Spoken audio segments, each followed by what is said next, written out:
وہ شخص کے کمرے میں بیٹھ کے نیچے چھپی تھی۔ وہ یہاں اس کی فائل چرانے آئی تھی، پر اب پھنس گئی تھی۔ اس کے خوف سے اس لڑکی کا جسم کانپنے لگا تھا، کیونکہ وہ بہت خطرناک تھا۔ اس کے واش روم جاتے ہی وہ بیڈ سے نکلتے دروازے کی جانب بھاگی۔ ابھی وہ دروازے تک پہنچی ہی تھی جب پیچھے سے زید کی آواز آئی، "دروازہ لاکڈ ہے مس فاطمہ۔" خوف سے فاطمہ کا جسم ٹھنڈا پڑنے لگا۔ زید فاطمہ کے بالکل پیچھے آ کھڑا ہوا۔ فاطمہ کا دل بند ہونے لگا جب زید نے پیچھے سے فاطمہ کی کمر پکڑتے ہی اسے اپنے حصار میں جکڑا اور ٹھنڈے لہجے میں بولا، "جانتے ہوئے بھی کہ کتنا خطرناک ہوں، تمہاری جرأت کو بہت سلام۔ بہت متاثر کیا ہے تم نے۔ کیا میں اندر آ سکتی ہوں سر؟" وہ جھجکتے ہوئے اندر داخل ہوئی۔ "جی جی آئیے۔" اس نے سامنے بیٹھے شخص پر گہری نظر ڈالی اور کرسی پر پراطمئنان ہو گئی۔ "آپ اپنے آپ کو اس نوکری کے لیے اہل کیوں سمجھتی ہیں؟" سامنے بیٹھے شخص نے اسے پہلا سوال کیا۔ وہ سوچ میں پڑ گئی۔ جنت کا عزم اور مضبوط ارادے آج اس دفتر تک لے آئے تھے، وگرنہ اس دفتر میں نوکری کرنے کا اس نے سوچا بھی نہیں تھا۔ "سر، میں اپنے آپ کو اس نوکری کے لیے اہل اس لیے سمجھتی ہوں کیونکہ میرے پاس اس شعبے میں ضروری مہارت اور تجربہ موجود ہے۔ میں اپنی ذمہ داریوں کو بہترین انداز میں نبھانے کی پوری کوشش کرتی ہوں، ہمیشہ نئے چیلنجز کو قبول کرنے کے لیے تیار رہتی ہوں۔ اس کے علاوہ میں کسی بھی ٹیم کے ساتھ بہتر طریقے سے کام کرنے کی صلاحیت رکھتی ہوں۔ اپنے کام میں محنت، دیانتداری اور لگن کو ہمیشہ اولویت دیتی ہوں۔" اس نے رٹایا جواب تفصیل سے دیا تو زید ملک اس سے متاثر ہوئے بنا نہ رہ سکا۔ "آپ کو معلوم ہے میرے اسسٹنٹ کی نوکری کرنا ذرا مشکل ہے کیونکہ میں کافی ٹف ہوں۔" زید نے اسے اصل حقیقت سے آشکار کیا، کیونکہ وہ نہیں چاہتا تھا باقی لڑکیوں کی طرح وہ بھی 4 دن میں نوکری چھوڑ کر بھاگ جائے۔ جنت اپنے خشک ہونٹوں پر زبان پھیری تھی۔ وہ جانتی تھی زید نے اپنی ذات کو ہلکے الفاظ میں بیان کیا تھا۔ وہ جس نے آپ زبردستی اس پھانسی کے پھندے تک اپنے آپ کو پہنچایا تھا۔ "جی بالکل، مجھے اندازہ ہے ایک بہترین اسسٹنٹ بننا ہمیشہ آسان نہیں ہوتا، خاص طور پر جب باس اعلیٰ معیار اور توقعات رکھتے ہوں، لیکن اس چیز کو میں اس لیے اپنے لیے چیلنج سمجھتی ہوں۔ میں نے ہمیشہ سخت محنت اور پروفیشنل سے کام لیا ہے اور آپ کی توقعات پر پورا اترنے کے لیے بھی پوری لگن کے ساتھ کام کرنے کے لیے تیار ہوں۔ آپ کی ٹفنس مجھے مزید محنت کرنے اور اپنی صلاحیتوں کو نکھارنے میں مدد دے گی۔" اس لیے ایک بار پھر لیلا کا سکھایا ہوا جواب دہرایا۔ زید نے اسے ستائشی نظر سے دیکھا۔ دبلی پتلی کم عمر سی لڑکی آنکھوں پر چشمہ چڑھائے دیکھنے میں کچھ پونگی معلوم ہوتی تھی، پر تھی کافی عقل مند اور ذہین۔ "اس سے پہلے کہ آپ بھی کہیں نوکری کر چکی ہیں جیسے آپ نے پہلے بیان کیا۔" زید اچھی طرح تسلی کرنا چاہتا تھا، لہٰذا ایک اور سوال کیا۔ "جنت کا دل چاہا کہہ دے، اس نے کبھی کسی دفتر میں قدم تک نہیں رکھا۔ نوکری کرنا تو دور کی بات، وہ تو کالج ہی بڑی مشکلوں سے جاتی تھی اور اپنی گریجویشن سے فارغ ہوئی تھی کہ لیلا نے اسے خفیہ مشن پر بھیج دیا۔" اس کی ٹانگیں کانپ رہی تھیں، دل بری طرح سے دھڑک رہا تھا، زبان اس قدر خشک تھی کہ تالو کے ساتھ چمٹی جا رہی تھی۔ پھر وہ ہمت سے بولی۔ اس نے چند مشہور کمپنیوں کے نام ہی لیے کہ زید اش کر اٹھا تھا۔ "ویسے دیکھنے میں تو آپ کافی کم عمر لگتی ہیں۔" وہ دلچسپی سے بولا تو جنت کا سانس اٹک گیا۔ لیلا نے اسے زید کے بارے میں ساری باتیں باقاعدہ لکھ کر بتائی تھیں، مگر وہ بال کی کھال نکالنے میں ماہر تھا، یہ نہ بتایا تھا کہ "اچھا تو دیکھنے میں تو لگتی ذرا کم عمر ہے، لیکن حقیقت میں ہوں پوری پروفیشنل پیج۔ وہ سمجھ لیں، باہر سے نوجوان، اندر سے سمجھدار ہوں۔" وہ ہلکے پھلکے انداز میں بات کو سنبھال گئی۔ "ٹھیک ہے مس جنت فاطمہ، باقی کی تفصیل آپ کاؤنٹر پر موجود مسز فرید سے جان لیں۔" وہ اسے باہر جانے کا اشارہ کر کے ریسیور اٹھا کر مسز فرید کو ہدایت دینے لگا تو جنت نے ایک نظر اس دفتر پر ڈال کر اطراف کا جائزہ لیا اور جلدی سے دروازے کی جانب بڑھ گئی۔ آپ نے جتنا بیان کیا تھا وہ کم تھا، وہ تو کہیں زیادہ خڑوس ہیں۔" جنت دفتر سے آ کر لیلا کے بستر پر چھلانگ لگا کر چڑھ گئی اور سارے دن کی داستان بیان کرنے لگی۔ "تم نے وہ بات نہیں سنی کہ بکرے کی ماں کب تک خیر منائے گی؟ تو بس سمجھو بکرے کی ماں کی قربانی کی باری آ گئی ہے، وہ بھی ایسی چھری سے ہلاک ہوگی اس نے کبھی خواب و خیال میں بھی نہیں سوچا ہوگا۔" لیلا سرد مہری سے بولی تو جنت کی ریڑھ کی ہڈی میں سنسناہٹ دوڑ گئی۔ "دیکھ لیں آپ ہی، آپس کی بات ہے، اس جنگ میں کہیں آپ مجھے ہی نہ مروا دینا۔" وہ سہم کر بولی۔ "ارے تم فکر کیوں کرتی ہو میری گڑیا، وہ تمہارا بال بھی بیکا نہیں کر سکتا، میں اس پر کڑی نظر رکھے ہوئے ہوں۔" وہ جنت کو تسلی دیتی ہوئی اپنے فون میں مگن ہو گئی۔ شبنم کا تعلق ایک امیر و کبیر خاندان سے تھا۔ وہ خود مختار عورت تھی جو اپنے شوہر سے طلاق لے کر آزاد زندگی گزار رہی تھی۔ ویسے تو بے حد سمجھدار اور ذہین تھی، تاہم اس نے دوسری شادی کا فیصلہ ناسمجھی میں کر لیا تھا اور جمیل کو اپنا جیون ساتھی چن لیا تھا۔ جمیل بظاہر اچھا انسان اور نیک شریف تھا، پر غریب خاندان سے تعلق رکھتا تھا۔ اس میں موجود خوبیوں میں سے ایک خوبی یہ بھی تھی کہ وہ باتوں ہی باتوں میں کسی کا بھی دل جیت لیتا تھا۔ شبنم کا دل اس نے ایسے ہی جیت لیا۔ شبنم کی بہن نعیمہ اسے سمجھاتی رہ گئی کہ یوں کسی پر اتنا جلدی اعتبار نہیں کرنا چاہیے، کسی طور پر بھی ٹھیک نہیں ہے۔ مگر شبنم کے کان پر جوں تک نہ رینگی۔ وہ اپنے آپ کو بے حد ہوشیار اور عقل مند سمجھتی تھی۔ اس کا یہی غرور اسے لے ڈوبا تھا۔ ماں باپ کی موت کے بعد سے وہی گھڑکی بڑی تھی، جبکہ نعیمہ اسے کئی سال چھوٹی تھی۔ وہ نعیمہ کی بات کیسے سن لیتی؟ اسے تو جمیل میں کوئی برائی دکھائی نہ دیتی۔ اس نے اپنی مرضی کی جمیل سے شادی رچا کر اپنے گھر میں موجود جگہ دے دی۔ وہ یہ بھول گئی تھی کہ گھر میں اس کے علاوہ ایک جوان کنواری بہن بھی موجود ہے۔ دولت کی اس قدر فراوانی دیکھ کر جمیل کی آنکھیں پھٹی کی پھٹی رہ گئی۔ شبنم نے اس پر اعتبار کیا تھا، مگر اس کو اعتبار قائم رکھنے کی پرواہ کہاں تھی۔ وہ واقعی اتنا سمجھدار اور چالاک تھا کہ شبنم جیسی عقل مند عورت کو اپنے قابو میں کر کے اس کے گھر تک پہنچ چکا تھا۔ شبنم اپنے شوہر پہ اعتبار نہ کرتی تو کس پر کرتی؟ اس نے شبنم سے کاروبار کے بارے میں اس طریقے سے معلومات حاصل کی کہ شبنم کے فرشتوں کو بھی خبر نہ ہوئی۔ اس کو نعیمہ سے خطرہ ہو سکتا تھا، لہٰذا اس نے نعیمہ پر بھی اپنا جال پھینکنے کی کوشش کی۔ نعیمہ تو ایک کم عمر تھی، دوسرے وہ شبنم کی طرح پر اعتماد نہ تھی، لہٰذا وہ کاروباری معاملات میں کم ہی مداخلت کرتی تھی۔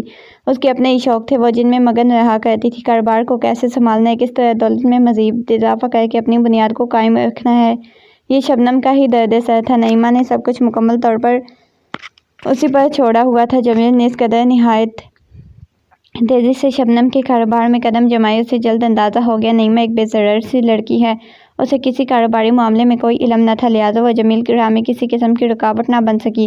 وہ شبنم کی جمیل سے شادی کے خلاف تھی، مگر جب شبنم نے جمیل سے رشتہ جوڑ لیا تو اس نے کھلے دل سے جمیل کو اپنا بہنوئی تسلیم کر لیا۔ وہ بہنوئی سے زیادہ اسے بھائی کا درجہ دیتی تھی اور اتنی ہی عزت و تکریم کرتی تھی۔ ویسے بھی ان کی بہنوں کا اس بھری دنیا میں دو بہنوں کے سوا تھا ہی کون؟ کچھ دور پڑے کے رشتہ دار تھے جنہوں نے ماں باپ کے مرنے کے بعد ان کی سرپرستی کرنے کی کوشش کی، مگر شبنم کی سمجھداری نے انہیں آگے نہ بڑھنے دیا۔ دراصل وہ بھی ان بہنوں کی دولت کے لالچ میں ہی تھے۔ ان لڑکیوں سے کیا سروکار تھا جن کے سر پر ماں باپ کا سایہ ہی نہ رہا؟ انہیں تو ان کی دولت میں دلچسپی تھی، اور بھلا ماں باپ کی محنت کی کمائی شبنم کیسے کسی غیر کو یوں اڑا لینے دے سکتی تھی؟ اب جمیل اس کا شوہر تھا، ان کی دولت پر جمیل کا بھی پورا حق تھا۔ یہی سوچ کر اس نے جمیل کو اپنے کاروبار میں شامل کر لیا۔ ویسے بھی اتنا عرصہ رہنے کے بعد اچھی طرح اندازہ ہو گیا تھا کہ ایک عورت کا گزارا مرد کے بغیر ممکن نہیں۔ اسے اپنے کام کے سلسلے میں کئی بار کسی مرد کی ضرورت پڑی جو اس کا اپنا ہو، معاملے کو بہتر طور پر سنبھال سکے۔ اس کی بڑی خواہش تھی اس کا کوئی بھائی ہوتا تاکہ وہ کئی قسم کے کاروباری معاملات دیکھنے میں اس کی مدد کرتا۔ چلو بھائی نہ صحیح، پر وہ اپنے شوہر پر تو اعتبار کر سکتی تھی، لہٰذا اس نے کافی بیرونی کاروباری معاملات اپنے شوہر پر چھوڑ دیے اور خود دوسرے معاملات سلجھانے لگی۔ جمیل چاہتا تھا کہ ان کے ہاں جلد از جلد اولاد ہو جائے تاکہ اس کا وارث اس دنیا میں آ جائے۔ اولاد کے ذریعے جائیداد پر قبضہ کرنا زیادہ آسان تھا۔ اگر شبنم کو اس کے ارادوں کا علم ہو گیا اور شبنم نے اسے علیحدگی اختیار کر لی، تب بھی اولاد شبنم کی جائیداد کی حقدار رہے گی۔ یہی سوچ کر شبنم کو اولاد کے لیے راضی کیا اللہ نے انہیں ایک بیٹی لیلی سے نواز دیا۔ جمیل نے کاروبار تو اپنے ہاتھوں میں لے لیا، جلدی شبنم کی ساری زمین و جائیداد پر قبضہ جما بیٹھا۔ شبنم کی کمپنی کے ملازمین اسے اشاروں میں سمجھانے کی کوشش کرتے، مگر وہ اپنے شوہر پر اندھا اعتماد کرنے لگی۔ جمیل کو معلوم ہوتا کوئی ملازم شبنم کے ساتھ مخلص ہے تو فوراً نوکری سے فارغ کر دیتا، باقی ملازمین ڈر کے مارے اپنی زبان ہی نہ کھولتے۔ جمیل جیسے شادر انسان نے شبنم کو دونوں ہاتھوں میں لوٹنے میں زیادہ دیر نہ لگائی، اور جب تک شبنم کو معلوم ہوا تب تک بہت دیر ہو گئی۔ اس کے ہاتھ کچھ نہ آئے، شبنم کے دونوں ہاتھ خالی تھے۔ جمیل دھوکے سے اس کی ساری دولت و جائیداد اپنے نام لگوا چکا تھا۔ شبنم نے جمیل کو دھمکی دی وہ اسے ذلیل و رسوا کر کے رکھ دے گی، مگر وہ اب اس کی دھمکیوں میں کہاں آنے والا تھا؟ اس نے اپنا کام کر لیا تھا۔ اب شبنم شیرنی کی مانند چنگھاڑتی رہے، فرق نہیں پڑتا۔ شبنم اپنی سی کوشش کی، مگر اس کے ہاتھ بہت کم ایسا آیا۔ جمیل اس کی زیادہ تر حاصل اور اپنے اکاؤنٹ میں ٹرانسفر کروا چکا تھا۔ دیکھو ہم میاں بیوی ہیں، رقم تمہارے اکاؤنٹ میں ہو یا میرے میں کیا فرق پڑتا ہے؟ شبنم اس کی ٹھٹائی پر حیران تھی۔ اس سے پہلے کہ یہ باقی کا مال ہڑپ جائے، اسے اپنی زندگی سے نکال پھینکنا بہت ضروری تھا۔ شبنم نے وہی کیا، جمیل سے خلا لے کر اسے ہمیشہ کے لیے تمام تعلقات ختم کر لیے۔ اسے بیٹی کی کیا ضرورت تھی؟ اچھا ہے لیلی شبنم کے پاس ہی جوان ہو جائے تاکہ باقی کی جائیداد جو میں نہیں لے سکا وہ لیلی کے ذریعے مجھ تک پہنچ جائے گی۔ تمام جوڑی ہوئی رقم لے کر منظر عام سے ہٹ گیا، وہ کسی اور ملک میں جا بسا تھا، میں اپنے حصے کی کر چکی تھی، اب جو کچھ بچا ہے وہ تمہارا۔ شبنم نے افسردگی سے اپنی چھوٹی بہن نعیمہ کو کہا تھا، تم کیسی باتیں کری ہو؟ ہم دونوں الگ الگ تھوڑی ہیں، تیرا میرا کچھ نہیں، ویسے بھی ان چیزوں کا نہ شوق ہے نہ کوئی سمجھ، باقی سب تم ہی سمجھاؤ۔ نعیمہ کے ہاتھ ابھی بھی کھڑے تھے۔ یہ دولت جائیداد سب فساد کی جڑ ہے، جمیل کاروبار کو اس قدر نقصان پہنچا گیا تھا، اس کو بند کرنا ہی بہتر تھا۔ شبنم نے باقی کچھ جائیداد کرائے اور ٹھیکے پر چڑھائی، اس کے کرائے سے گزارا کرنے لگ دی، وقت پر لگا کر گزر گیا۔ لیلا ہو بہو اپنی ماں پر تھی، حسن و خوبصورتی میں کوئی اس کا مانی نہیں تھا، پھر نخرہ اس میں کوٹ کوٹ کر بھرا تھا۔ دولت کی اس قدر فراوانی نہ رہی تھی جیسی شبنم کی جوانی میں تھی، تاہم لیلا کے مزاج ایسے ہی تھے جیسے وہ کسی رئیس خاندان سے تعلق رکھتی ہو۔ شبنم نے نعیمہ کی شادی ایک بھلے آدمی سے کروا دی۔ ان کی ایک بیٹی جنت تھی جو لیلا سے کچھ سال چھوٹی تھی، وہ سب اکٹھے ہی گھر میں رہا کرتے تھے۔ لیلا ایک بار اپنی ماں اور خالہ کی گفتگو سن لی جسے انہوں نے اپنے شوہر اور لیلا کے باپ کا ذکر کیا۔ وہ کسی طرح تمام دولت و جائیداد ہتھیا کر فرار ہوا تھا۔ وہ کچھ سالوں پہلے واپس ملک میں آ کر کاروباری دنیا میں اپنے پنجے گاڑ چکا تھا۔ لیلا کو یہ بالکل برداشت نہ ہوا، اس کا باپ اس کی ماں کو دھوکہ دے کر چلا گیا اور کبھی پلٹ کر بیٹی کی خبر تک نہ لی۔ اس نے اپنے باپ کو مزہ چکھانے کی ٹھان لی تھی، وہ بھی آخر اس کی بیٹی ہے۔ ایک ایک روپیہ اپنے باپ سے واپس نہ نکلوائے تو میرا نام بدل دینا۔ وہ جنت کے سامنے حلف لے رہی تھی۔ آپی آپ کیا کریں گی؟ بھلا اتنے سال گزر گئے تب کچھ نہ ہوا تو اب بھلا کیا ہو سکتا ہے؟ جنت اس کے ارادے سمجھنے سے قاصر تھی۔ تم بس دیکھتی جاؤ گڑیا میں کرتی کیا ہوں۔ اس نے ماں سے چھپ کر گھر کا ایک ایک کونا کھنگال دیا، اسٹور روم میں سارے کاغذات نکال لیے، تب کہیں جا کر اپنے باپ کا سراغ مل سکا۔ اس کا نام پتہ جاننے کے بعد اس کے بارے میں باقی معلومات لینا اتنا مشکل نہ تھا۔ وہ ایک بڑی کاروباری شخصیت تھا جس کا نام اور کاروبار کئی ممالک تک پھیلا ہوا تھا، تاہم وہ آج کل معذور ہوا بستر پر پڑا تھا۔ اس کی تمام جائیداد اس کا بیٹا زید ملک سنبھال رہا تھا۔ وہ تو خود شادی کر کے عیش بڑی زندگی گزار لی اور مجھے یوں اکیلا چھوڑ دی۔ اس کے دل میں باپ کے خلاف نفرت پڑی تھی۔ لیلا نے منصوبہ سوچ لیا، وہ کسی طرح زید ملک کے دفتر تک اور اس کے گھر تک رسائی حاصل کرے گی، اس کی جائیداد فال کو اپنے قبضے میں کر کے اپنے باپ کو کسی نہ کسی طرح اس کے حق سے محروم کر کے رکھ دے گی۔ کہیں نہ کہیں اسے کوئی ثبوت تو مل جائے گا۔ اس نے لیلا کی ماں کی جائیداد پر ناجائز قبضہ کیا تھا۔ اماں مجھے نوکری کرنی ہے، میں نے جاب کے لیے درخواستیں بھیجی ہیں۔ لیلا نے اپنی ماں کو بتائی تو وہ کچھ حیران ہوئی۔ وہ لیلا کے نخروں سے اچھی طرح واقف تھی۔ نوکری کرنا اس کے بس کی بات نہیں تھی، مگر وہ اپنی بیٹی کی راہ میں نہ رکاوٹ بننا چاہتی تھی، لہٰذا وہ اسے مشہور اور اچھی کمپنیوں کے بارے میں بتانے لگی جہاں وہ درخواست دے سکتی تھی، مگر لیلا کو کسی اور کمپنی میں کہاں سرکار تھا، اسے تھنگ ٹیکسٹائل ملز کے دفتر میں کام کرنا تھا۔ اس نے ماں کے سامنے تفصیلات بتانا مناسب نہ سمجھا۔ لیلا کی شخصیت جاندار تھی، اسے جلد ہی مطلوبہ جگہ نوکری مل گئی۔ وہ زید ملک کی ٹھاٹھ باٹھ دیکھ کر حیران تھی، جیسے وہ کوئی جدی پشتی رئیس ہو۔ وہ دل میں جانتی تھی وہ اس کی ماں کے کیسے کیے گئے چوری پیسوں پر عیش کر رہا ہے۔ لیلا کو چونکہ کمپیوٹر آپریٹر کی نوکری ملی تھی، لہٰذا اس کی رسائی زید ملک تک نہ تھی۔ وہ اپنی ہر ممکن کوشش کرتی کسی نہ کسی طرح زید ملک تک پہنچ سکے، مگر اس کے اسسٹنٹ اس کے دفتر جانے ہی نہ دیتے۔ دفتر سے واپسی پر اس کے ساتھ مسلح گارڈ موجود ہوتے، لہٰذا لیلا کو اس تک رسائی کا کوئی موقع نہ ملتا۔ اس کی توجہ کام سے زیادہ زید ملک پر تھی۔ وہ اس کے بارے میں جتنی معلومات اکٹھی کر سکتی تھی کر لی، اس کا پیچھا کر کے اس کے گھر تک پہنچ گئی، بس گھر کے اندر کیسے داخل ہونا تو اس کو اندازہ نہ تھا۔ سر زہد آج بھی نہیں آیا، اس کی زید کی اسسٹنٹ سے پوچھا جو 3 دن سے دفتر نہ رہا تھا۔ ایسا آج سے پہلے کبھی نہ ہوا، وہ نہ صرف بھلا بلکہ پورے وقت پر دفتر موجود ہوتا تھا۔ اسسٹنٹ نے اس کو حیران نظروں سے دیکھا۔ مس لیلا، آپ باس پر فوکس کرنے کے بجائے اپنے کام پر فوکس کریں، مجھے آپ کی ہر روز شکایت ملتی ہے، ایسا نہ ہو کہ آپ کو نوکری سے ہاتھ دھونے پڑیں۔ وہ سختی سے بولی تو لیلا اپنا سا منہ لے کر رہ گئی۔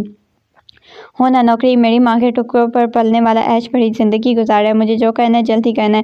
اپنے باپ سے ملنے کا سوچ کر زید کے گھر پہنچ گئی، شاید وہ ملک سے باہر گیا ہو۔ اچھا، اس کی غیر موجودگی میں اپنے باپ سے ملا ہوں۔ وہ گھوم پھر کر گھر کا جائزہ لینے لگی تاکہ گارڈ سے چھپ کر کسی کونے سے اندر جا سکے۔ وہ پچھلی جانب سے چلی آئی، دیوار پر دونوں ہاتھ ٹکا کر اندر جھانکنے لگی، تبھی کسی نے پیچھے سے اس کے پستول کی نوک جب ہو کر آگے بڑھنے سے روکا۔ اس کا لہجہ انتہائی سفاک تھا۔ لیلا خاموشی سے آگے بڑھتی رہی، اس کے چھوٹے چھوٹے دروازے سے کمرے میں لے گئی اور کمرے کا دروازہ بند کر لیا۔ لیلا نے ڈرنے والے انداز میں کہا۔ اس آدمی نے ایک زوردار جھٹکا دے کر لیلا کا رخ اپنی جانب کیا۔ وہ زید ملک کو اپنے سامنے دیکھ کر سکتے میں رہ گئی۔ اس کے سامنے اس کا پول کھلنے والا تھا۔ لیلا نے چونکہ چہرے کو چھپا رکھا تھا، لہٰذا زید ملک اس کو نہ پہچان سکا۔ کون ہو تم؟ کیوں گھر کی جاسوسی کرتی ہو؟ میں نے تمہیں پہلے کئی مرتبہ اپنا پیچھا کرتے ہوئے دیکھا ہے۔ چونکہ لیلا اپنی اصلیت چھپا کر اس کا پیچھا کرتی تھی، ابھی تک اس کو پہچان نہ پائی۔ اگر یہیں زمین میں تمہیں گاڑ دوں تو تمہارے گھر والوں کو تمہاری ہڈیاں تک نہ ملے، وہ سفاک لہجے میں بولا۔ لیلا خوف کے مارے کانپ گئی، اس کی سرخ آنکھیں لیلا پر جمی ہوئی تھیں۔ وہ واقعی اس کے ساتھ ایسا سلوک کر بھی سکتا تھا، اس کے ارادے نیک نہ تھے۔ ظاہر سی بات ہے ایسے دھوکے باز آدمی کا بیٹا اتنا ہی خطرناک ہو سکتا ہے۔ لیلا نے اپنے چہرے سے نقاب الٹ دیا۔ زید ملک اسے دیکھ کر ساکت رہ گیا، جیسے اسے پہچاننے کی کوشش کر رہا ہو۔ سر، میں لیلا آپ کے دفتر میں کام کرتی ہوں، آپ دفتر نہیں آئے تھے تو میں آپ کو پتہ کرنی آئی تھی، لیلا معصوم بن کر بولی، جبکہ وہ حیران کھڑا تھا۔ تم میرے خلاف کسی سازش کا حصہ لگتی ہو، وہ شک بھرے لہجے میں بولا تو لیلا صاف مکر گئی۔ نہیں تو سر، ایسی کوئی بات نہیں ہے۔ معصومیت تو جیسے اس کے چہرے سے ٹپک رہی تھی۔ میں نے شاید دفتر میں تمہیں دیکھا ہے، پر میں اپنی اسسٹنٹ سے معلوم کرتا ہوں، تب تک تم یہیں پر رہو۔ وہ لیلا کو اس کے کمرے میں بند کر کے چل دیا۔ دفتر میں چونکہ لیلا کمپیوٹر کا کام کرتی تھی، لہٰذا اس کی زید سے ملاقات نہ ہونے کے برابر تھی۔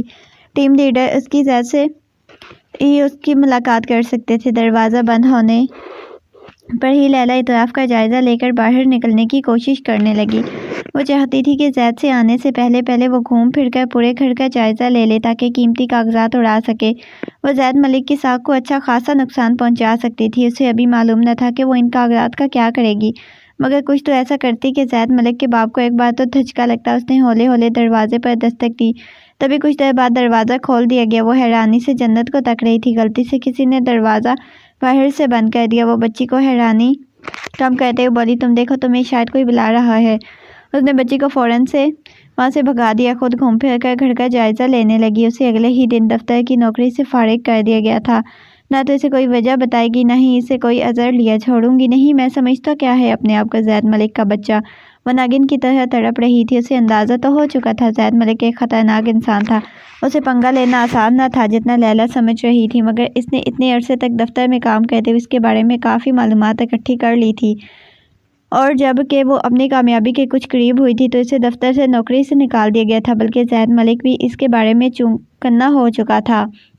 اب لیلا تو یہ کام سر انجام نہیں دے سکتی، لہٰذا اس نے کسی نہ کسی طرح اپنی چھوٹی کزن جنت کو تیار کیا۔ جنت یہ سارے معاملات سن کر پریشان ہو گئی۔ میں ایسے کیسے کر سکتی ہوں آپی، یہ سب میرے لیے ممکن نہیں، مگر لیلا جانتی تھی اب یہ کام جنت ہی سر انجام دے سکتی ہے، اور شخصیت ایسی تھی کہ زید ملک کو اس پر ذرا برابر بھی شک نہ ہو سکتا تھا۔ دیکھنے میں ہی معصوم اور بونگی دکھائی دیتی تھی، تو بھلا زید ملک اس پر کیسے شک کر سکتا تھا؟ مگر ذہین تو وہ تھی، اپنی ذہانت کو اس طریقے سے استعمال نہیں کرتی تھی جس طرح کرنا چاہیے تھا۔ لیلا اس کی تمام خوبیوں سے بخوبی آگاہ تھی۔ میں تمہیں قدم قدم پر ساری رہنمائی فراہم کروں گی، تم ڈرتی کیوں ہو؟ بس کسی نہ کسی طرح نوکری حاصل کر لو۔ اس بار تم نے اس کی اسسٹنٹ میں شامل ہونا ہے۔ لیلا جانتی تھی کہ اس کی ایک جونیئر اسسٹنٹ کی شادی ہونے والی تھی اور یہ نوکری چھوڑنے والی تھی۔ لیلا نے اس کی اسسٹنٹ پر جنت کی طرف سے درخواست درج کر دی۔ جنت کو نوکری مل گئی۔ اس کا اکثر زید ملک سے آمنا سامنا رہتا تھا۔ وہ غصے کا تیز اور ایک مغرور انسان تھا جو جنت پر کچھ زیادہ ہی غصہ کرتا تھا۔ شاید اس کی وجہ یہ تھی کہ جنت کا دھیان اپنے کام سے زیادہ زید ملک اور اس کے دفتر پر ہوتا تھا۔ کوئی بھی اس کے دفتر میں مہمان آتا تو جنت بلا ضرورت ہی منہ اٹھا کر اس کے دفتر میں سن گن لینے ضرور پہنچ جاتی۔ وہ بچہ تو نہ تھا، سمجھ نہ سکتا تھا۔ اس بلا شت بھڑکی لڑکی نے اسے بیوقوف سمجھ رکھا تھا۔ وہ دیکھنا چاہتا تھا یہ لڑکی کرنا کیا چاہتی ہے۔ پہلے وہ خوبصورت اور ہوشیار لڑکی اس کی جاسوسی میں مبتلا تھی، اب یہ بظاہر بونگی نظر آنے والی لڑکی کہیں یہ لیلا ہی تو نہیں پھیس بدل کر چلی آئی ہو۔ وہ کئی بار جنت کا بغور جائزہ لیتا مگر اس کی مشابہت نہ ملتی۔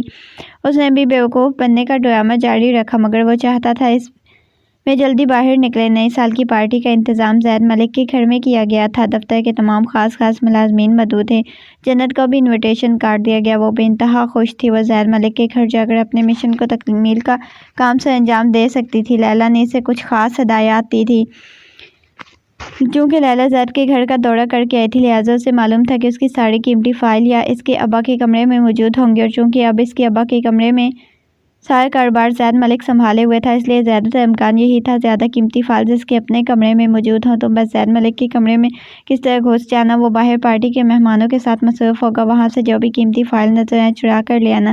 آج کی اس کی پارٹی ہمارے مشن کی تکمیل ہو جائے گی۔ ان دونوں کزنز نے ساری رات بیٹھ کر اس پارٹی میں اہم فائل چرانے کا بڑا جاندار منصوبہ بنایا۔ وہ یہ نہیں جانتی تھی کہ زید ملک ان سارے منصوبوں پر پوری طرح پانی پھیرنے والا تھا۔ پارٹی اپنے پورے عروج پر تھی۔ زید ملک کا باپ بھی پارٹی میں سب سے میل ملاقات میں مگن تھا۔ وہ ویل چیئر پر موجود تھا۔ اچھا تو یہ ہیں لیلا آپی کے والد؟ جنت نے اسے دیکھ کر دل میں سوچا، نظر بچا کر اندر کی طرف بڑھ گئی۔ لیلا نے اسے گھر کا سارا نقشہ اچھی طرح سمجھا دیا تھا تاکہ اسے زید ملک اور اس کے باپ کا کمرہ ڈھونڈنے میں زیادہ وقت نہ لگے۔ وہ زید ملک کے کمرے میں بھی گئی، جلد ہی اس کی الماری کی طرف بڑھی۔ اس نے ابھی الماری کے دونوں پٹ کھولے ہی تھے کہ اسے کمرے کے دروازے کے باہر سے قدموں کی آواز سنائی دی۔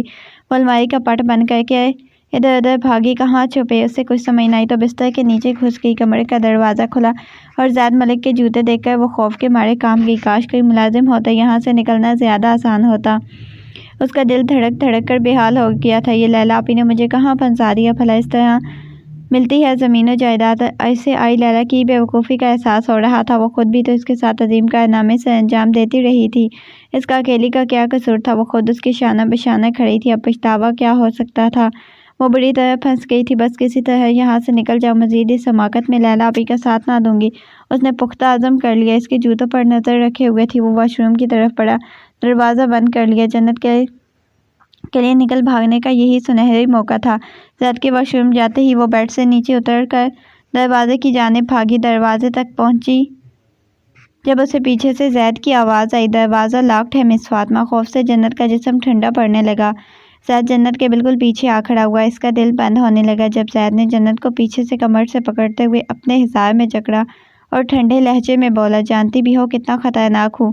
تمہاری جرأت کو سلام ہے، بہت متاثر کیا تم نے۔ تمہاری جرأت کیسے ہوئی میرے کمرے میں گھسنے کی؟ تمہیں کیا لگتا ہے میں بے وقوف ہوں؟ تمہارے ارادوں کو علم نہیں ہوگا۔ اس کی بات سن کر جنت کی آنکھیں پھٹی کی پھٹی رہ گئی۔ تو کیا اس کو سب علم تھا؟ یہ جان بوجھ کر بے وقوف بنتا رہا تھا جیسے کچھ بھی نہ جانتا ہو۔ مجھے چھوڑے۔ جنت نے اپنے آپ کو چھڑانے کی کوشش کی تو اس نے ایک جھٹکے سے دھکا دے کر اسے بیڈ پر گرا دیا۔ تمہیں میں اتنی آسانی سے نہ چھوڑوں گا۔ پولیس کو بلاتا ہوں، وہی تم سے سچ اگلوا کر تمہیں جیل کی سلاخوں کے پیچھے ڈالیں گی۔ پولیس کا نام سن کر جنت کے چہرے کا رنگ اڑ گیا۔ نہیں، پولیس کو مت بلائیں، وہ فوراً ہی منت بھرے انداز میں بولی۔ زید ملک کے دل کو سرور آ گیا۔ جب آپ کو سب کچھ معلوم ہو ہی گیا تو آپ بس لیلا کے حصے کی جائیداد ان کو دے دیں، یہ جھگڑا ختم کریں۔ وہ صلاح جو انداز میں بولی تو زید ملک کی آنکھیں پھٹی کی پھٹی رہ گئی۔ وہ یوں پکڑی جائے گی اور اسے سب کے سامنے شرمندہ ہونا پڑے گا۔ زید ملک کا باپ اسے حیران آنکھوں سے دیکھ رہا تھا۔ کون ہو تم اور کس لیلا کی بات کر رہی ہو؟ اس نے دھیمے سے پوچھا تو جنت کو تھوڑا حوصلہ ہوا۔ دراصل آپ کو ساری بات تفصیل سے سمجھاتی ہوں۔ لیلا آپ کی بیٹی ہے جسے آپ نے بھلا دیا اور اس کی ماں کی ساری زمین جائیداد چھین کر آپ نے بیٹے کے حوالے کر دی۔ جنت کی بات سن کر زید کے باپ کی آنکھوں میں بھی حیرت امڑ آئی۔ تم کہنا کیا چاہتی ہو بیٹی؟ مجھے تفصیل سے سمجھاؤ، وہ ناسمجھی کے عالم میں بولا۔ جنت چپ رہ گئی۔ اب اس سے زیادہ کیا تفصیل سمجھاؤں؟ آپ اتنی آسانی سے مانیں گے؟ آپ نے کسی اور کو دھوکہ دے کر اس کی زمین جائیداد ہتھیا دی۔ آپ کی بات وہ تھوڑا غصے سے بولی۔ بابا آپ اس کو میرے حوالے کریں، 1 منٹ میں اس کو سیدھا کر کے رکھ دوں گا۔ زید ملک بھی اس کی بات سن کر غصے میں آ گیا۔ لڑکی سے خود ہی ڈیل کرنا چاہیے تھا مگر اسے اپنے باپ کے پاس لے آئے۔ تم چپ رہو زید، مجھے بات کرنے دو، شاید اس بیٹی کی کوئی غلط فہمی ہو۔ جی نہیں، مجھے کوئی غلط فہمی نہیں ہوئی۔ آپ دونوں باپ بیٹا میرے ساتھ چلیں، اس عورت کو دیکھ کر آپ کو سب کچھ یاد آ جائے گا۔ میرا نام بدل دینا۔ وہ دونوں ہاتھ کمر پر ٹکا کر بولی۔ زید ملک کے باپ کے چہرے پر مسکراہٹ چھا گئی۔ اچھا چلو ٹھیک ہے، ہم تمہارے ساتھ چلتے ہیں۔ دیکھتے ہیں کون ہے وہ عورت جس کی تمام زمین و جائیداد میں نے ہڑپ کر لی تھی اور ڈکار بھی نہ دی۔ وہ مسکرا کر جنت کے ساتھ جانے کو تیار تھا۔ کمرے کے چکر کاٹ کاٹ کر لیلا کی حالت بری ہو گئی تھی۔ جنت سے کوئی رابطہ کیوں نہ ہو رہا تھا؟ اس نے خود ہی جنت کے پیچھے زید ملک کے گھر جانے کا سوچا۔ ابھی دروازے تک پہنچی کہ دروازے پر دستک کی آواز سن کر آگے بڑھ کر دروازہ کھولا۔ جنت کے پیچھے زید اور ویل چیئر پر موجود اس کے باپ کو دیکھ کر وہ حیران رہ گئی۔ تم انہیں گھر کیوں لے آئی ہو؟ اس نے جنت کا ہاتھ پکڑ کر اپنے قریب کی اس کے کان میں سرگوشی کی۔ یہ خالہ سے ملنا چاہتے ہیں۔ جنت نے حال تسلیم کرتے ہوئے دھیمے لہجے میں کہا، اندر کی جانب بڑھ گئی جبکہ زید لیلا کو گھورتا اپنے باپ کی چیئر گھسیٹتا جنت کے پیچھے چل دیا۔ اب شبنم اپنے سامنے موجود شخص کو دیکھ کر حیران تھی۔ وہ آنکھیں پھاڑے اس شخص کو دیکھ رہی تھی۔ وہ بھی حیرانی سے شبنم کو تک رہا تھا۔ شبنم نے اس شخص پر نظر اٹھا کر ساتھ کھڑے نوجوان پر ڈالی۔ زید اس کے منہ سے الفاظ ادا ہوئے تو زید چونک گیا۔ زید یہ تمہاری ماں ہے؟ زید کے باپ کے منہ سے الفاظ نکلے تو زید حیرانی سے اپنی ماں کو تکنے لگا۔ شبنم نے باہیں پھیلا کر اسے اپنے پاس بلائے تو وہ حیران ہوتا جا کر ماں سے لپٹ گیا۔ سوتیلی ماں ہے، اتنا جذباتی ہونے کی ضرورت نہیں۔ لیلا کہاں خاموش رہنے والی تھی؟ سب حیرت سے پلٹ کر اس کی جانب دیکھا۔ یہ سب کیا ہو رہا ہے؟ آپ جنت سے کیسے ملے؟ وہ انہیں جنت کے ساتھ آتا دیکھ چکی تھی۔ تمہاری بچی کو لگتا ہے کہ میں نے تمہاری ساری زمینیں جائیداد ہڑپ کر کے تمہیں دھوکہ دیا ہے؟ زید کے باپ نے بیچارگی سے جنت کی جانب اشارہ کہا تو شبنم حیران ہوئی۔ یہ سب کس نے کہا تم سے؟ لیلا آپی نے۔ جنت نے فوراً لیلا کی طرف اشارہ کیا۔ آپ سبھی نفوس لیلا کی جانب متوجہ تھے۔ میں نے آپ کی اور خالہ کی باتیں سن لی تھی جن میں آپ نے ذکر کیا تھا کہ آپ کے شوہر نے آپ کو کیسے دھوکہ دیا اور آپ کی ساری جائیداد ہڑپ لی۔ لہٰذا میں چاہتی ہوں کہ ان باپ بیٹے سے آپ کی ساری جائیداد واپس نکلواؤں۔ لیلا نے سب کے سامنے سچ بول دیا۔ لیلا کی ماں اپنا سر پکڑ کر بیٹھ گئی۔ لیلا تم کس قدر بے وقوف ہو؟ تمہیں کس نے کہا کہ یہ وہ شخص ہے جس نے مجھے دھوکہ دیا؟ شبنم کی بات پر لیلا کی آنکھیں پھیل گئی۔ اسٹور میں پرانے کاغذات میں ان کے خلاف شواہد ملے تھے۔ یہ آپ کے شوہر ہیں؟ لیلا نے حاصل کردہ ساری معلومات سب کے گوش گزار دی۔ لیلا وہ میرا دوسرا شوہر تھا جس نے مجھے دھوکہ دیا۔ ان کا نام جمیل تھا، جبکہ یہ شفقت رحمان ہے جو میرے پہلے شوہر تھے۔ ان کو اپنی اس قدر زمین و جائیداد تھی کہ میری جائیداد تو ان کے لیے آٹے میں نمک کے برابر تھی۔ انہوں نے مجھے چھوڑنے کے ساتھ ساتھ حق مہر میں تمام رقم تک ادا کر دی تھی، بلکہ میرے پاس جو زیورات وغیرہ تھے وہ سب میرے حوالے کر دیے۔ تمہیں یہ معلوم نہ تھا میں نے 2 شادیاں کی تھی؟ تمہیں کاغذات میں ان کے بارے میں معلوم ہو گیا؟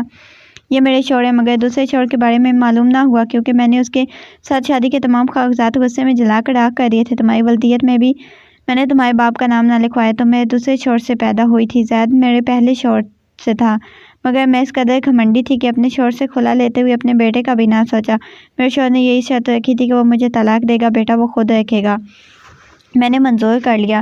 جمیل سے دوسری شادی اور پھر دھوکہ کھانے کے بعد مجھے احساس ہوا میں نے شفقت سے طلاق لے کر کتنی بڑی غلطی کی تھی۔ وہ ویسا نہ تھا جیسا میں نے اس کے بارے میں سوچ رکھا تھا۔ تمام حقیقت جان لینے کے بعد لیلا بے حد شرمندہ تھی۔ اسے اپنی ماں کی 2 شادیوں کے بارے میں تو علم تھا ہی نہیں، اس نے اپنی ماں اور خالہ کو یہ بات کہتے سنا لیلا کے باپ نے اس کے ساتھ ایسا کیا، مگر اسے یہ سمجھنا ہی نہ آئی کہ لیلا کا باپ دراصل اس کی ماں کا دوسرا شوہر تھا، اور اسے کاغذات سے جو ثبوت ملے وہ اس کے پہلے شوہر کے متعلق تھے۔ وہ آج تک زید اور اس کے باپ کو ہی قصوروار سمجھتی رہی تھی، جبکہ اس کے سامنے اسے شرمندگی کا سامنا کرنا پڑ رہا تھا۔ مجھے معاف کر دے، میں غلط سمجھی۔ اس نے زید کے باپ سے معافی مانگی، ایک لمحے کی دیر نہ لگائی، مگر زید کے باپ نے اسے فوراً ہی معاف کر دیا۔ بیٹیاں معافی مانگتی اچھی نہیں لگتی۔ تم شبنم کی بیٹی ہو تو پھر میری بھی بیٹی ہوئی نا۔ ادھر میرے پاس آؤ۔ انہوں نے لیلا کو اپنے پاس بٹھایا اور اس کے سر پر شفقت بھرا ہاتھ رکھا۔ لیلا کی آنکھیں بھیگ گئی۔ زندگی میں پہلی بار کسی مرد نے اس کے سر پر یوں ہاتھ رکھا تو وہ اپنی ماں اور خالہ کی طرف بغیر ہی اس کے خالو اور جنت کے باپ نے رب نے زیادہ مہلت نہ دی اور جنت کی پیدائش کے 5 سال بعد ہی دنیا سے چل بسے۔ لیلا کی ماں اور خالہ نے زبردستی زید کو اس کے باپ کے کھانے پر روک لیا۔ مجھے یقین نہیں ہوتا کہ تم میری ستیلی بہن ہو۔ زید لیلا کو چھڑانے کا کوئی موقع نہ چھوڑا تھا۔ مجھے بھی یقین نہیں ہو رہا کہ آپ میرے ستیلے بھائی ہو۔ وہ بھی زید کو برابر جواب دیتی مسکرا اٹھی۔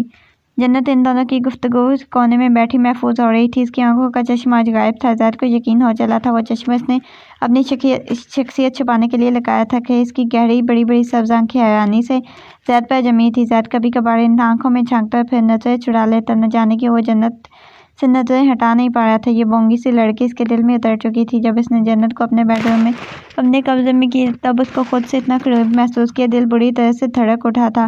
تبھی اس نے جھٹکے سے جنت کو بستر کی جانب اچھال دیا، جبکہ شاید اگر وہ لڑکی کچھ دیر اس کی باہوں میں رہتی تو اپنے آپ پر قابو نہ رکھ پاتا۔ چلے لیلا کی جاسوسی کا ایک فائدہ تو ہوا کہ آپ کی ملاقات زید سے ہو گئی۔ نعیمہ نے شبنم کو کہا تو اس نے تیزی سے اپنا سر اس بات میں ہلا دیا۔ میں آج بہت خوش ہوں، میرا بیٹا میرے پاس چلا آیا۔ تمہیں معلوم ہے تم سے ملنے کے لیے ہر پل تڑپتی تھی، مگر میری کبھی ہمت نہ ہوئی تمہارے باپ کے گھر پر جا کر دوبارہ جانے، کیونکہ جس غرور اور نفرت میں اس منہ پر پھر کر اپنے بچے سے بھی سارے ناطے توڑے تھے، اس کے بعد میرا منہ ہی نہ ہوا کہ دوبارہ کبھی اپنے بچے سے ملنے جاؤں، لہٰذا اپنے آپ پر قابو کیے رکھتی تھی۔ اپنے بچے سے دوری اختیار کرنا، یوں تڑپنا کیسی سزا تھی؟ شبنم کی آنکھوں میں آنسو بڑھے۔ زید نے اپنی بے قرارگیوں کا اعتراف کیا۔ وہ ماں کے دونوں ہاتھوں کو اپنے ہاتھوں میں اٹھا کر لبوں سے لگا کر چوم ڈالے۔ ابا مجھے آپ کے بارے میں باتیں بتاتے رہتے تھے، انہوں نے آپ کو چھوڑنے کے بعد دوسری شادی کرنے کا کبھی نہ سوچا، اور یقین کریں انہوں نے ہمیشہ آپ کے بارے میں عزت و احترام سے یہ بات کی۔ انہوں نے آپ کے خلاف دل میں کوئی نفرت نہیں بڑھی۔ میرے دل میں آپ کے لیے عزت و احترام موجود ہے۔ زید کی بات سن کر وہ مزید شرمندہ ہو گئی۔ انہوں نے اس شخص کو کتنا غلط جانا، جبکہ وہ ایک عظیم شخص تھا جو شبنم کی محبت کا دعوے دار تھا، آج بھی دعوے دار ہے۔ زید اب اکثر شبنم سے ملنے آتا، وہ جنت کی تلاش میں ادھر ادھر نظر پھراتا، کسی کونے میں پینٹنگ کرتی دکھائی دیتی۔ مجھے معلوم نہیں تھا تمہیں پینٹنگ کا اتنا شوق ہے۔ وہ اس کے بنائے گئے شاہکار دیکھ کر حیران ہوا۔ ہاں ایسے ہی شوق ہے میرے، وہ ہنس دیتی۔ شبنم سے بیٹے کے دل کا حال چھپا نہ رہا۔ تمہیں جنت پسند ہے؟ اس نے زید سے پوچھا۔ وہ گڑبڑا گیا۔ نہیں تو آپ کو کس نے کہا؟ تمہاری آنکھوں نے، وہ گہری مسکراہٹ کے ساتھ بولی۔ وہ مسکرا دیا۔ جی ہاں، دراصل جنت باقی لڑکیوں سے مختلف ہے، نخرہ بناوٹ اس میں موجود ہی نہیں، پھر بھولی بھالی معصوم میں نے اپنی زندگی میں پہلے کبھی نہیں دیکھی۔ اسے احساس ہوا وہ کچھ زیادہ ہی بول گیا تو اس نے اپنے منہ پر ہاتھ رکھ لیا۔ تم فکر مت کر، جب مرضی جنت کو اپنی زندگی میں شامل کرنا، اپنے باپ کے ساتھ چلے آنا، میں زندگی کی اس خوشی میں تمہارا ساتھ ضرور دوں گی، وہ مسکرا کر بولی تو زید نے اپنی ماں کے ہاتھ پکڑ کر چوم لیے۔